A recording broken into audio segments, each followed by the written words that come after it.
कहीँ कतै पढेको हुँ, चित्र, चरित्र, चलचित्र र मित्र मानिसलाई भ्रममा पार्ने चिजहरू हुन्।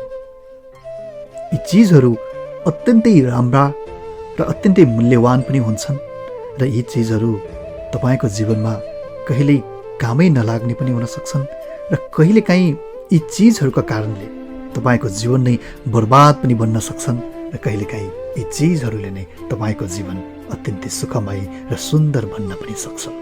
तर यति हो, तपाईँले चित्र, चरित्र, चलचित्र र मित्र यी चिजहरूलाई अत्यन्तै सूक्ष्म तरिकाबाट निहाल्न जरुरी छ, बुझ्ने प्रयत्न गर्न जरुरी छ।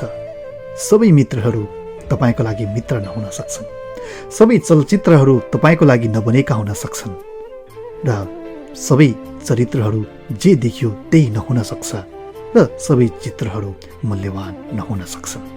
त्यसैले यी कुराहरूमा सदैव ख्याल गरौँ। त्यसै